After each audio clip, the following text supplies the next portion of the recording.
Madame, mademoiselles et messieurs, bonsoir. Amis sportifs, vous qui êtes amateurs du ballon, amoureux du football congolais, vous savez, il y a un mois, le Congo a été endeuillé avec la perte, la mort du grand buteur Ndaye Moulamba, qu'on appelait Mutumbula Vulu.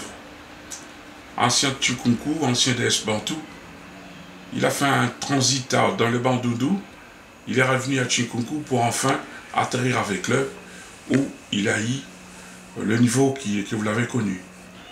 Ndaye a joué avec le club, il a joué aussi dans l'équipe de Léopard. Ndaye est mort en gardant le record qui était le sien, l'unique, lui qui a marqué 9 buts à une compétition africaine, à une seule CAN. Il a marqué 9 buts et ce record n'a jamais été égalé et Ndaye est parti avec. Aujourd'hui, je vais parler de Ndaye parce qu'on l'a enterré mardi dernier, il y a exactement une semaine. Mais je voulais aussi profiter pour dénoncer une hypocrisie nationale. Le deuil de Ndaye, c'était une hypocrisie nationale parce que je vous dis, ce joueur qui est mort, qui a été enterré avec tous les honneurs, mais quelqu'un qui a été abandonné après avoir servi l'équipe nationale de Léopard, après avoir servi Vicat Club, avec qui il était champion d'Afrique en 1973, et il a également gagné quelques Coupes du Zaïre. Je me souviens d'un match de Coupe du Zaïre, c'était en finale, ou en demi-finale, je crois, contre l'équipe de Lupopo, que Vita Club a battu par 8 buts à 0. Ndaye a marqué à lui seul 6 buts. Le dernier but qu'il marquait, d'ailleurs, il était en train de partir, il sortait du terrain, on l'a convoqué pour partir, il a reçu une passe, Ndaye a marqué et il est parti, il est sorti. C'est pour vous dire que Ndaye c'était un buteur, mais son deuil c'était une hypocrisie nationale. Pourquoi je parle d'une hypocrisie? Parce que Ndaye a été abandonné par tous. Par moi, Hippolyte Kimbalanga, journaliste sportif, par notre gouvernement, dirigé par Kabila. Ndaye a été abandonné par les dirigeants du sport congolais, que ce soit la Fédération congolaise de football, que ce soit le ministère du sport, que ce soit la primature, le Premier ministre, tous ont abandonné Ndaye, sans oublier ses propres amis avec qui il a joué. Il n'y a pas eu vraiment cet élan de solidarité envers ce joueur qui était Ndaye Mutumbula, qui est un des héros de notre équipe nationale, qui est un des héros de notre pays, la République démocratique du Congo, qui, aujourd'hui, si vous ne le savez pas, le Congo est la 5e nation du football africain. Du point de vue palmarès, puisque nous sommes 2 fois champions d'Afrique, de nation, nous sommes 2 fois champions avec la CHAN, championnat africain amateur, que nous avons gagné avec Mutubila et Ibenge. Le Congo a joué 2 fois le demi-finale pour terminer 3e des compétitions. Le Congo a quand même un nom au niveau du football africain et mondial. Au niveau du club, nous sommes la 2e nation du football après l'Égypte, grâce à Mazembe et Vita Club qui ont gagné des Champions League. Alors quand je parlais de l'hypocrisie, je dis que Ndaye a été abandonné sur tous les niveaux. Notre gouvernement, la primature, les sportifs, ses amis sportifs, il n'y a pas eu l'élan, il n'y a pas eu cette solidarité envers ce joueur qui a été très longtemps malade. Les gens le prenaient pour un faux malade. Il y a ceux qui ne le prenaient pas au sérieux et pourtant ils voyaient les symptômes de ces maladies. Il en avait beaucoup. Ndaye officiellement est mort de diabète en Afrique du Sud, où il a été abandonné encore. Une semaine avant sa mort, il n'était plus soigné parce que notre gouvernement ne pouvait plus le soigner. On dit en français, à quelque chose m'a l'air bon. Chaque fois qu'il y a quelque chose de négatif, il faut chercher à profiter, à tirer de leçons et puis à créer autre chose ou avoir d'autres imaginations. La mort de Ndaye aujourd'hui coïncide avec l'arrivée de Félix Tshisekedi comme président de la République. D'ici là, nous aurons peut-être un nouveau gouvernement. Pourquoi j'ai dit à quelque chose m'a l'air bon? Parce que nous devons tirer des leçons. Cette hypocrisie nationale a assez duré. On a tendance à rendre des hommages quand quelqu'un n'est plus là. Nous l'avons vu avec le joueur de légende qui est Pierre Kalala, qui a souffert longtemps en Afrique du Sud. Il a été enterré avec des honneurs. Vous avez vu le deuil de Ndaye, tout le monde était là. Les politiques, les musiciens, les anciens joueurs, plein d'hypocrites, ils étaient dans ce deuil. Mais il faut tirer des leçons quand il y a quelque chose, quand il y a un malheur. Les champions de 68-74, il n'en reste plus beaucoup. Nous devons profiter de ce malheur pour dire à notre gouvernement, il faut profiter pour corriger toutes ces erreurs des gouvernements précédents. Mobutu, Kabila père et Kabila fils. Aujourd'hui, c'est Félix Tshisekedi. Il faut que les choses changent, il faut que nous évoluions sur notre niveau. Parce que trop, c'est trop. Parce que ça devient malsain qu'on rende hommage aux gens que quand ils sont morts. Ndaye a souffert en Afrique du Sud. La facture de son hospitalisation de 4 mois, puisqu'il est allé en Afrique du Sud malade, il est resté 4 mois. Depuis le mois de septembre, il est resté presque 5 mois. La facture était très salée de 320 000 $ que le gouvernement a payé. Pour son enterrement, la cérémonie, tout à Kinshasa, c'était 186 000 $. Si on fait le total, ça peut payer de 500 000 $ pour le deuil de Ndaye. Mais pourquoi il n'a pas profité de cet argent quand il était vivant? Pourquoi il n'a pas profité de l'affection de tous ses amis qui sont venus ce jour-là, quand il était vivant? Pourquoi il n'y a pas eu d'avenue, il n'y a pas eu des honneurs du gouvernement quand Ndaye était vivant? Nous devons profiter de ça pour dénoncer des choses. On ne devait pas passer notre temps qu'à dénoncer.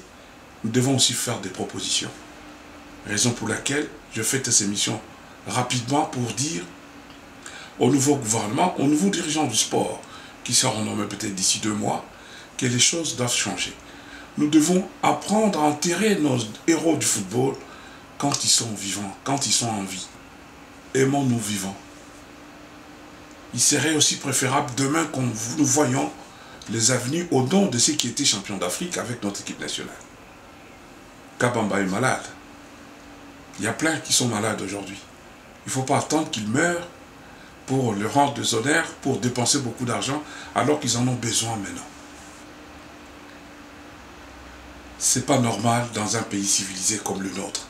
Nous devons changer, nous devons évoluer en faisant des propositions. Ils sont malades, nous pouvons organiser des choses dans le genre d'organiser des systèmes de sécurité sociale, des systèmes d'assurance maladie. Il y en a plein à Kinshasa.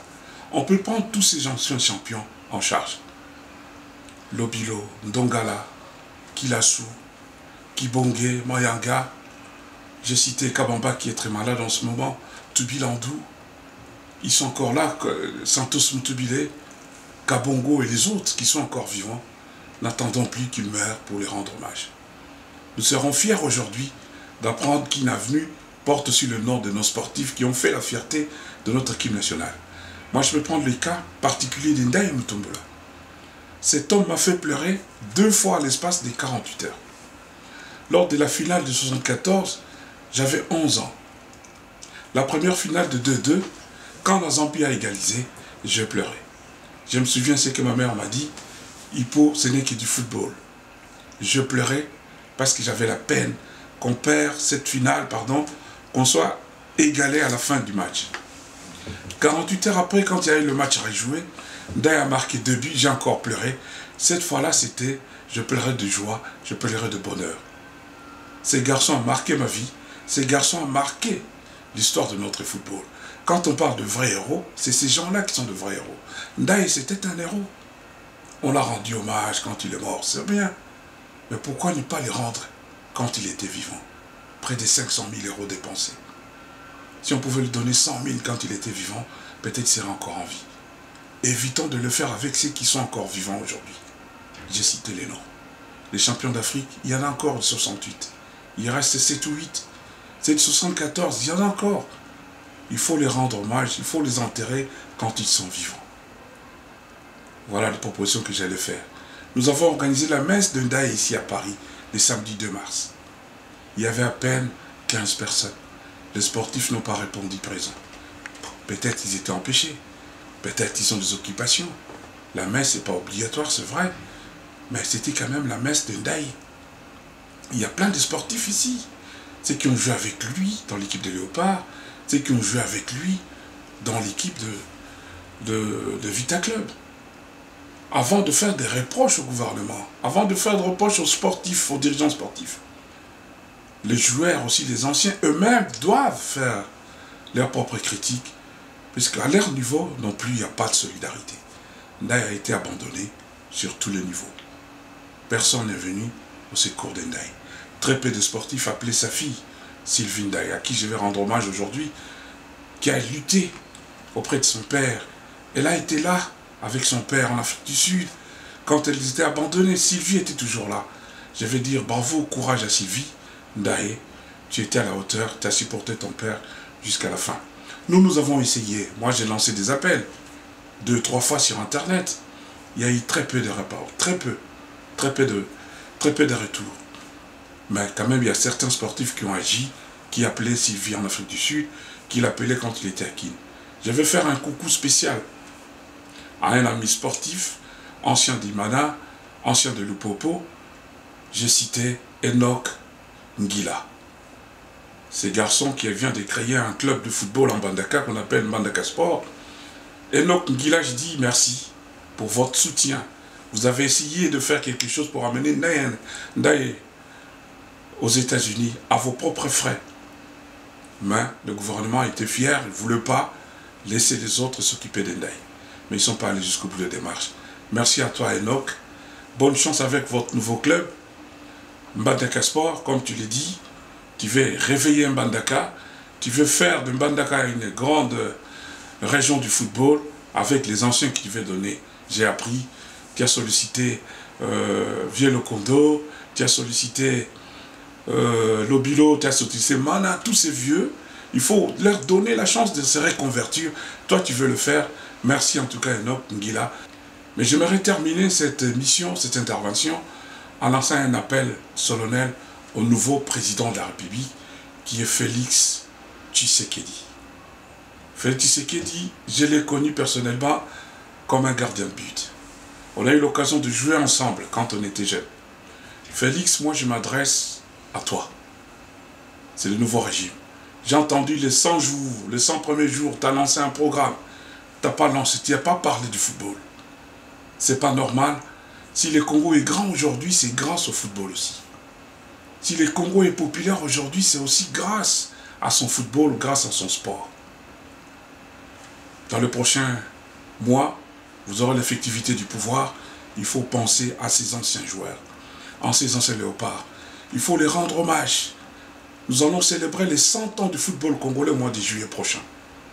Je souhaiterais que tu sois impliqué dans cette démarche. Tu sois impliqué comme parrain officiel de 100 ans du football congolais. Nous comptons célébrer à Kinshasa au mois de juillet prochain. Nous voulons faire venir tous les anciens, quelques anciens, peut-être 20 ou 15 ou 20 anciens joueurs qui sont ici en Europe, les Kiyika, les Maungu, les Yenga, les Mangala, les Abiti, il y en a plein qui sont encore ici, en dehors de ceux qui étaient champions, Vieux Boanga et les autres, qu'on les ramène à Kinshasa durant les 100 ans du football congolais, qu'on se retrouve à Kinshasa avec les autres, qu'on célèbre le football congolais qui va fêter ses 100 ans. Créer cette fédération qui a été créée, cette football a été organisée à partir de 1919 par le père Raphaël de la Kilti, Papa Raphaël, le Belge. C'est lui qui a organisé notre football à partir de 1919. Ça va faire 100 ans. 100 ans, c'est beaucoup. Et 100 ans, ça se fête. Je souhaiterais que toi, Félix, tu es sportif. Longtemps, tu as été dans le sport. Longtemps, tu es sportif. Et les rares fois qu'on s'est rencontrés, c'était pour parler football. Alors, Félix, j'aimerais que tu sois impliqué, que tu sois l'organisateur, parmi les organisateurs du 100 ans du football congolais que nous allons célébrer au mois de juillet prochain à Kinshasa. Il faut que ce soit un moment de retrouvailles, que tous ces anciens se retrouvent pour célébrer le football. Et ça sera l'occasion de rendre hommage vibrant à ceux qui ont fait la fierté du football congolais. Il faut les décorer, il faut vraiment décorer peut-être 50, peut-être 100 ou 200 joueurs qui ont fait la fierté du football. Il faut qu'ils puissent avoir de médailles, comme vous le faites avec les autres. Nous aimerons aussi voir demain, Félix, que les avenirs de Kinshasa portent le nom de joueurs. Il faudra voir l'avenir Kabamba. Il faudra voir l'avenir Ndaye Mutombola. Il faudra voir l'avenir Kanala Pierre. Il faudra voir demain l'avenir Kibonge. Il faudra voir demain l'avenir Sayo Mokili. Il faudra voir demain l'avenir Kakoko, Kidoumou et les autres. C'est de vrais héros, ils ont rendu de service à ce pays. Ils ont travaillé plus. Ils n'ont pas volé. Ils n'ont pas tué. Ils n'ont pas triché. Ils étaient là que pour le football. Ils ne se sont pas enrichis parce que c'était la passion, parce qu'ils aimaient ce pays. Félix, j'aimerais que tu sois là, qui t'implique pour les 100 ans du football congolais que nous allons célébrer au mois de juillet. J'aimerais aussi lancer un message aux sportifs, les anciens sportifs. Vous êtes éparpillés à travers le monde. Nous allons célébrer les 100 ans du football congolais. Il est temps pour vous aussi de changer. Changer un peu de mentalité, changer votre façon de vivre. Parce que si le gouvernement n'est pas solidaire à vous, c'est parce que vous-même, vous n'êtes pas solidaire entre vous. Être solidaire, ce n'est pas question d'argent. Être solidaire, ce n'est pas question de moyens. C'est juste une volonté de se retrouver, c'est le plaisir de se retrouver. Quand on grandissait, quand on allait au stade, voir Imana Vita, Bilima Imana Matonge Sessi, vous étiez des copains. On vous voyait toujours ensemble. Il n'y avait pas cette histoire d'ennemis entre vous. On ne comprend pas quand vous devenez vieux. Pourquoi vous ne vous attendez pas? Pourquoi vous n'êtes pas solidaire? C'est pas bon. Le Congo a un nom dans le football. Mais là, ce nom, ça s'éteint parce que vous-même, vous n'êtes pas actif. Parce que vous n'êtes pas solidaire. Vous devez vous corriger. La mort d'Ndaye doit changer des choses. Il faut que la mort d'Ndaye soit un déclic pour qu'on crée autre chose. C'est une coïncidence, je dirais. Une coïncidence heureuse. Il y a Félix, tu sais qui est président de la République. Il est sportif. Faisons ainsi que la mort de Ndaye change beaucoup de choses. Il faut que nous-mêmes nous changeons et que les autres suivront. Je vais terminer cette émission en disant merci à vous qui m'avez suivi. Merci à Vieki Bongé, Vieki Doumou, Vieki Bongé, Sayo Mokili. Vous êtes déplacé de Kinshasa pour aller à Kinshasa. Merci à Sayo Mokili. Merci à Kamango, Sélé, pour tout ce que vous avez fait pour que la délégation soit à Kinshasa. Merci pour votre soutien. Nous étions flattés, nous, Congolais de l'étranger, que vous nous avez représentés. Je vais dire également merci à ceux qui ont contribué à la messe que nous avons organisée le samedi dernier. Je vais faire un coucou aux anciens de V-Club, Auguste Mbapou, à Vicky Sapou. Je vais faire un coucou à Dodo Landou pour votre présence, c'était vraiment bien. À maman, à Chocho, Nzoko Chocho et aux autres, hein, je ne peux pas citer tout le monde. Merci de votre présence à l'église. C'est ça la solidarité, c'est ça qu'on appelle l'amour. Il faut qu'on cède deux fois pour qu'on soit aidé. C'est comme ça. Merci à notre réalisateur Arnold Mvouma pour la caméra et surtout la réalisation.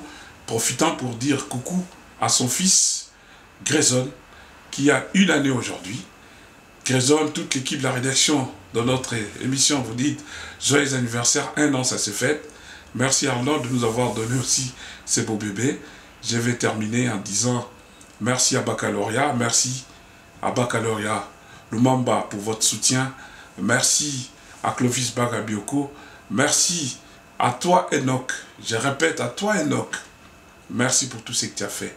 Enoch Ngila, merci pour l'idée géniale que tu vas reconvertir tous nos vieux pour qu'ils s'occupent de jeunes aujourd'hui. Ils s'ennuient ces vieux-là. Ils ont le football dans le sang, ils ont le football dans le cerveau. Il faut les convertir. Ils peuvent devenir des consultants, ils peuvent devenir des entraîneurs. Comme tu comptes le faire avec Madagascar, merci Enoch Ngila aux États-Unis. Merci pour tout. Et que ça continue, qu'on ne s'arrête pas là. Que la mort d'Ndaye soit vraiment un déclic. Merci à vous et à très bientôt. Arnold Mvouma.